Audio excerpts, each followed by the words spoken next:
begitu apa itu banyak juga di sana di luar sana yang wanita karir yang akhirnya keluarganya berantakan. Itu banyak. Wahwa dan dia laki-laki satu.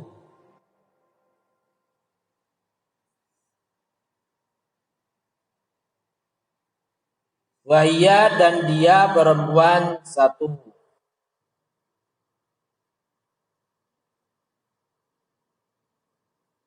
Wahuma dan dia dua orang laki-laki atau perempuan.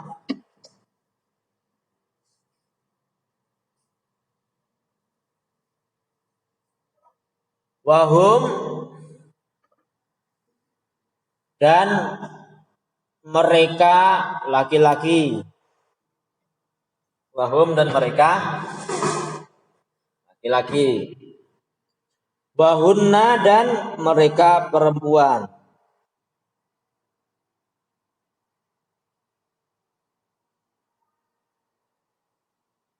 Nahwu qaulika seperti ucapanmu.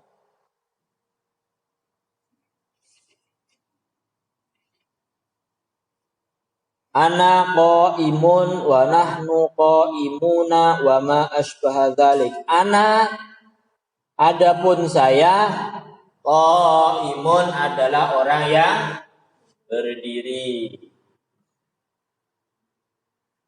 Wa nahnu dan kami qaimuna adalah orang yang berdiri. Wama dan contoh-contoh asbaha yang menyerupai zalika yang demikian.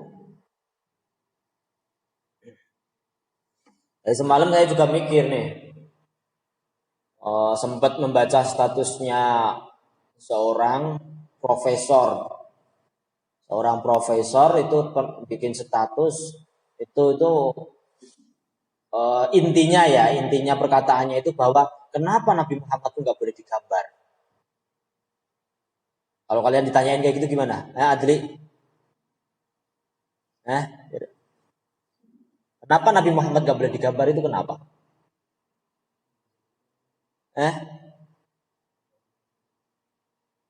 Kenapa ini? Kenapa Nabi Muhammad nggak boleh digambar? Kamu umat Nabi Muhammad nih. Kalau ada yang nanyain nama kamu gitu gimana? Nah terus profesor tersebut itu langsung menyamakan begini.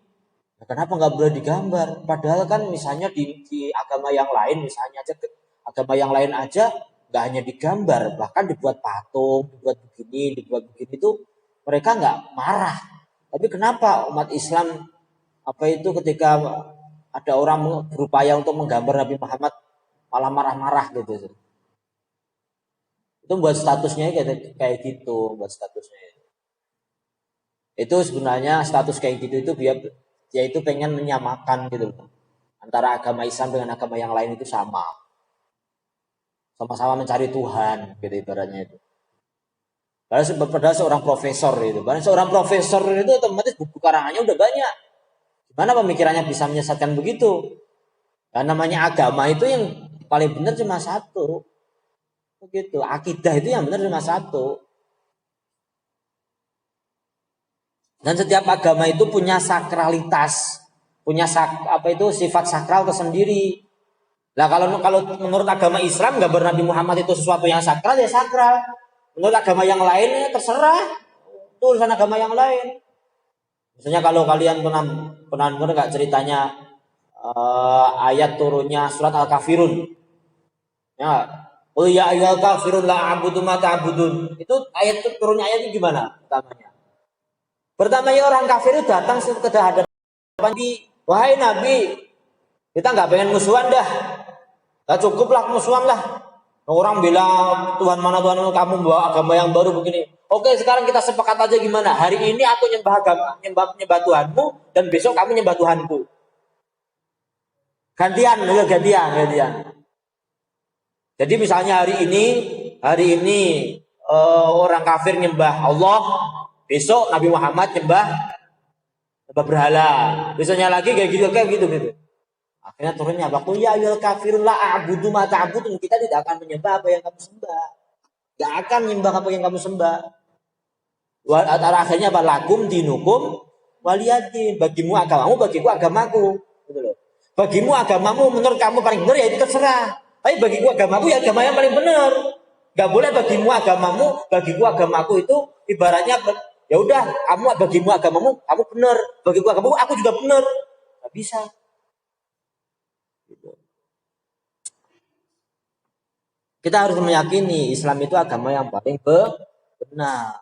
Gitu loh. Tapi bukan berarti kita itu terus boleh mengatakan orang Kristen itu, woi kafir, apa itu calon ahli neraka, enggak boleh. Siapa tahu nanti di akhir hidupnya dia itu diberikan hidayah. Begitu juga apa itu kalau saya bikin anu itu ibaratnya begini. Uh, intelektualitas seseorang boleh tinggi, kecerdasan boleh tinggi, tapi spiritualitas seseorang harus lebih tinggi. Keagamaannya harus lebih tinggi. Hubungannya dia sama Allah harus lebih tinggi. Cerdas boleh, tapi hubungan sama Allah harus tinggi. Tapi banyak orang-orang filsuf di sana yang misalnya dia mengaku ahli filsafat, mengatakan buat apa sholat? Sholat itu kan intinya zikir. Saya nggak usah sholat tapi cukup zikir dalam hati kan bisa. Ada yang mengatakan begitu? Ada. Ada kalau kalian nanti kuliah di universitas negeri. Ada yang mengatakan begitu. Boleh intelektualitas kita itu boleh tinggi. Tapi spiritualitas kita harusnya harus lebih tinggi. Inti kita hidup di dunia itu hanya untuk menyembah kepada Allah. Gitu loh. Kalau nyembah kepada Allah saja itu tidak kita anggap penting, mana terus sesuatu apa yang bisa kita anggap lebih penting daripada sholat? Gitu. Kalau sholat aja tidak bisa kita anggap penting, berarti nggak ada yang lebih penting lagi ya ini. Harta, tahta, wanita semuanya, enggak semuanya itu di bawahnya daripada sholat. Sholat itu ada sesuatu yang jadikan sholat itu sesuatu yang terpenting dalam hidup kita. Jangan pernah meninggalkan sholat dalam keadaan apapun. Makanya nggak ada toleransi sedikit pun untuk orang yang nggak boleh nggak saya nggak sholat, nggak ada toleransi sedikit pun kecuali orang gila, orang pingsan, orang mabuk baru tuh itu ada toleransi, atau orang tidur baru toleransi ya itu. Tapi ketika dia itu sadar, bahkan orang sakit, enggak orang sakit dia nggak bisa gerak, nggak bisa wudhu, nggak bisa, cuma bisa gerakan mata, itu tetap wajib dia itu sholat, tapi dengan gerakan mata. Kalau membahas tentang intelektual yang paling tinggi, seorang yang paling tinggi kecerdasannya, iblis cerdas enggak? Iblis cerdas enggak? Iblis itu justru cerdas juga spiritualnya juga tinggi dulu sebelum dipelana sama Allah. Itu loh. Ketika kita diperintahkan untuk sholat, lakukanlah langsung sholat. Jangan menanyakan apa hikmahnya saya sholat, tujuan saya sholat itu apa. Jangan lakukan sholat, sujud, udah. Karena kita itu hidup itu hanya untuk bersujud kepada Allah.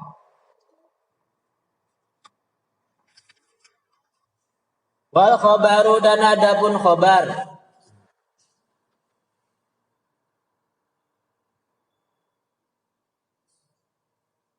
Ismani ada dua macam.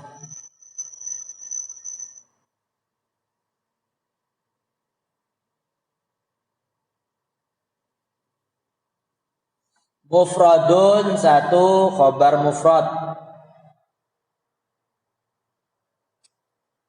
Wa ghairu mufradin dan dua khobar ghairu mufrad.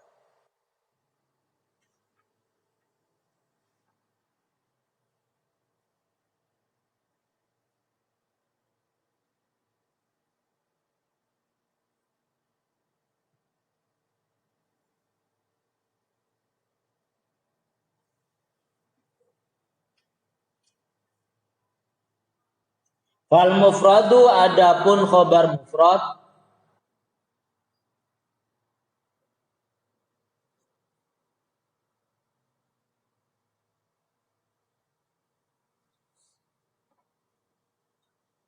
nahwu zaidun qaimun seperti contoh zaidun qaimun.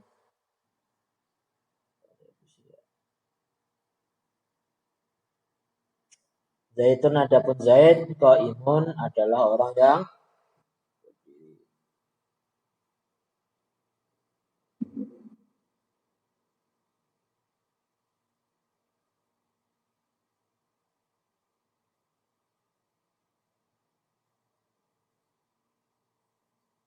wa ghairul mufradi dan adapun khobar ghairu mufrad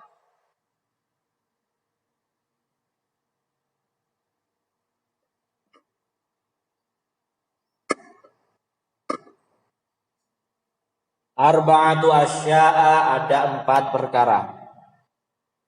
4 macam.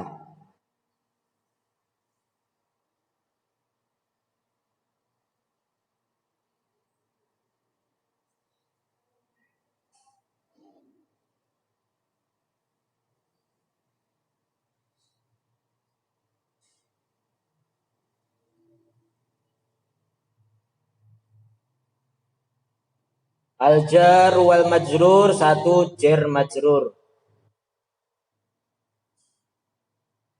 1 jar majrur.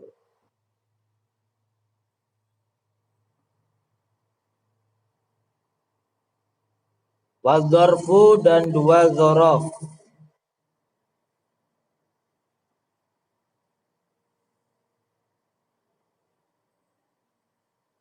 Wal fi'lu ma'a fa'ilihi dan 3 fi'il beserta fa'ilnya.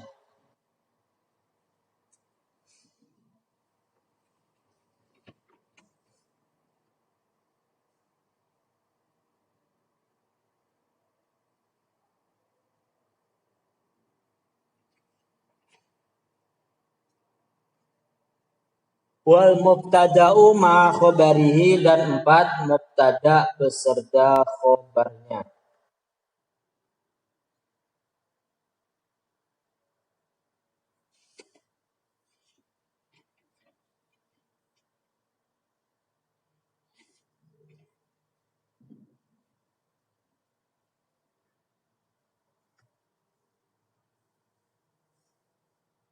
Nahwu qaulika seperti ucapanmu. Nahwu qaulika seperti ucapanmu. Zaidun fitri. Zaidun adapun Zaid.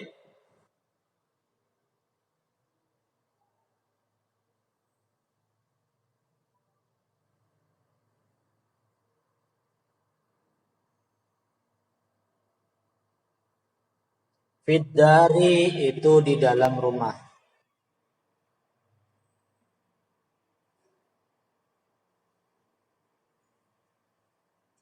Wa Zaidun indaka, wa Zaidun dan adapun Zaid indaka itu ada di sisimu.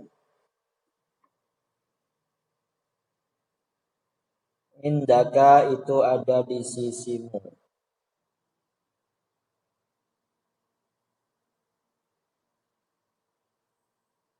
Wa Zaidun qama abuhu. Wa Zaidun dan adapun Zaid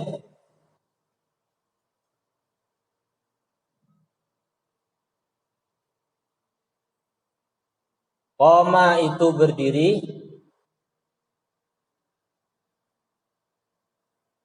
Abuhu ayahnya Zaid.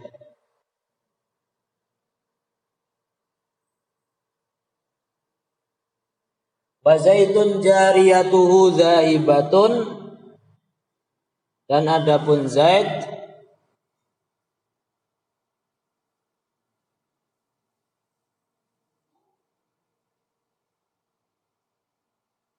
jariyatuhu itu budak perempuannya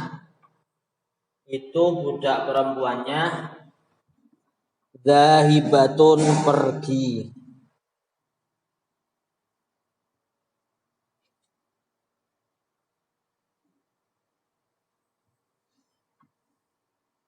Yang di rumah itu aja yang dimaknai ya kitabnya ya. Seperti biasa silahkan kirim di learning nanti hasil maknanya. Oke, saya akhiri. Assalamualaikum warahmatullahi wabarakatuh.